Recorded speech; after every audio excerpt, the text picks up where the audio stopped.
E agora eu tenho a honra de passar a palavra ao excelentíssimo senhor Ministro do Desenvolvimento, Indústria e Comércio Exterior, Armando Monteiro.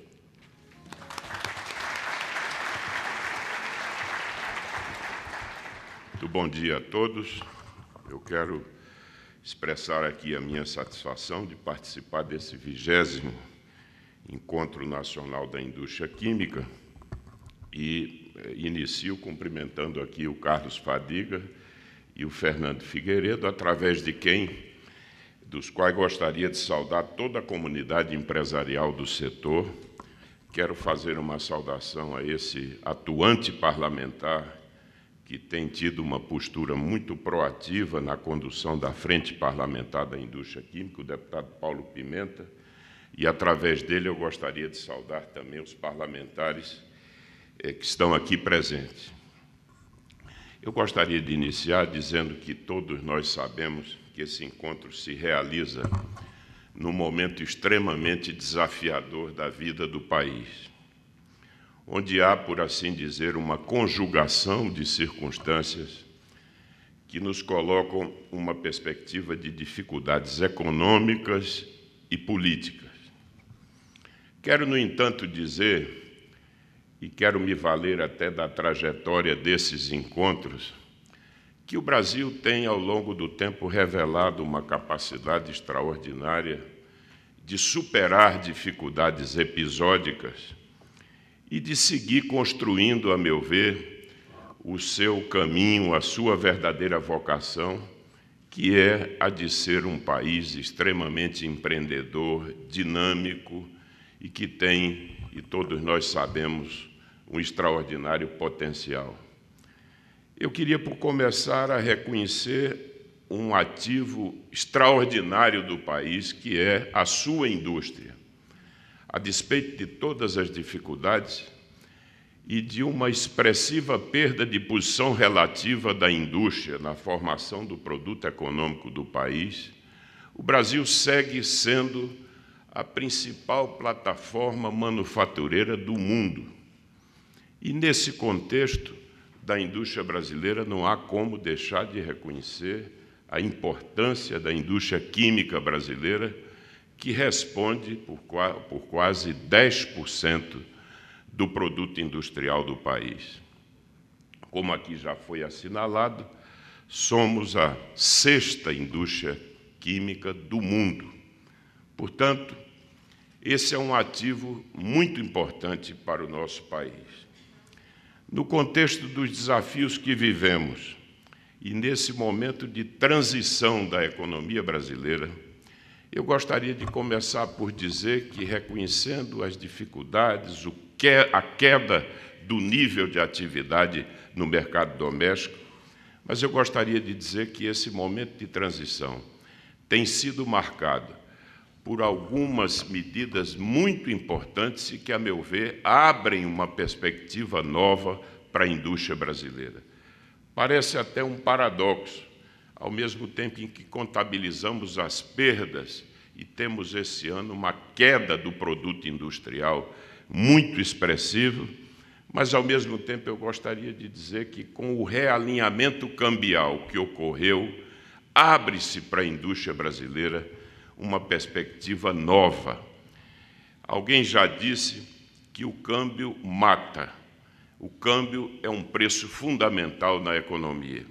E atribuo ao câmbio grande parte das dificuldades que a indústria brasileira, especialmente a indústria de transformação, experimentou ao longo desses últimos anos. Ou seja, se considerarmos que é esse processo de forte apreciação da nossa moeda, a ele correspondeu também um período de forte elevação dos custos sistêmicos e dos custos de produção. Tudo isso terminou por comprometer extraordinariamente a competitividade da indústria brasileira. Portanto, o realinhamento cambial que está em curso vai permitir que o Brasil compense, mitigue desvantagens competitivas que nós temos e que foram agravadas ao longo do tempo. Tenho, no entanto, consciência de que o câmbio não é algo que defina a médio e longo prazos um processo de competitividade sustentável.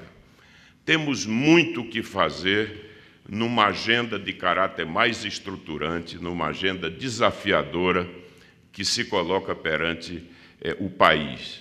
A necessidade de buscar tornar a nossa infraestrutura mais eficiente, de construir um sistema tributário de classe mundial, de promover melhorias no ambiente regulatório e de criar também um novo padrão de financiamento na economia brasileira.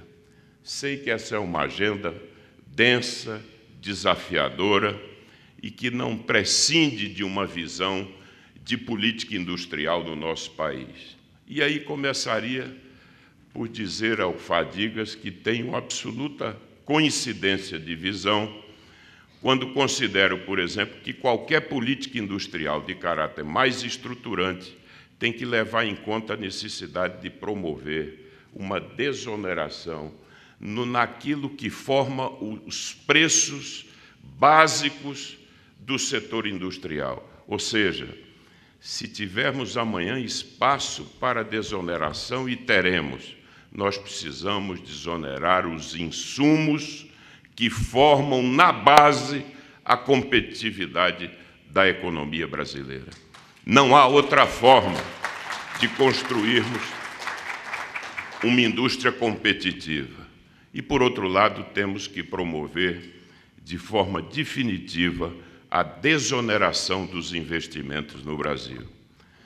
Quero também, nesse momento, dizer que temos, sim, a necessidade de completar esse processo de ajuste fiscal. Nós estamos, por assim dizer, no pior momento. Nós estamos experimentando já as dores desse processo de ajuste, o efeito contracionista desse processo, combinado com a política monetária, e não temos ainda claramente a visão dos benefícios desse processo. Mas eu não tenho nenhuma dúvida de que o Brasil precisa completar esse processo de ajuste fiscal no prazo mais curto possível.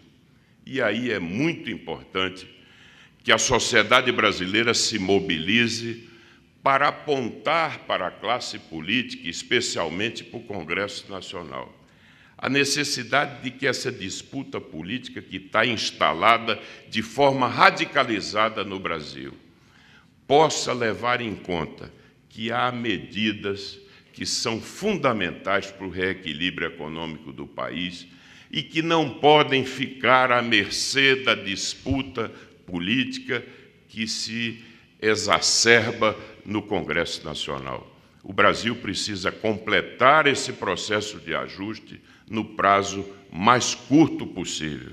Isso é condição fundamental para a retomada dos investimentos e para que os agentes econômicos possam ter uma clara percepção de que a economia brasileira vai se reequilibrar. A partir daí, e tenho certeza que aí não podemos prescindir de um horizonte político, o Brasil precisa ir muito além do processo de ajuste de curto prazo. O Brasil precisa criar as bases de um novo regime fiscal que possa garantir a sustentabilidade das contas públicas no futuro. E aí temos um grande desafio, que é o desafio de promovermos reformas que estão aí há muito tempo na agenda do país e que, infelizmente, foram negligenciadas. O Brasil não prescinde de uma nova geração de reformas na Previdência. O Brasil precisa quebrar essa rigidez do orçamento público que torna a gestão fiscal absolutamente impossível. O Brasil precisa rever mecanismos de indexação que estão aí presentes, pressionando extraordinariamente algumas despesas da própria Previdência e, ao mesmo tempo, produzindo ainda um processo estrutural de grande resistência da própria inflação. Portanto, temos uma agenda muito desafiadora nesses próximos anos. Mas eu gostaria de, ao final, expressar aqui a minha convicção de que até pela dimensão da crise que vivemos, o Brasil e a sociedade brasileira têm clara a dimensão dos nossos desafios. O Brasil precisa enfrentar os problemas que estão aí colocados, promover as reformas que são absolutamente indispensáveis para que se possa descortinar um novo ciclo de desenvolvimento do país. Mas qualquer que seja esse caminho, ele não prescinde de uma indústria forte, porque crescer pela indústria é sempre a melhor forma de crescer. Não há um país importante que não tenha uma indústria forte. Portanto, precisamos fortalecer a indústria brasileira e precisamos ter uma indústria química cada vez mais forte. Muito obrigado.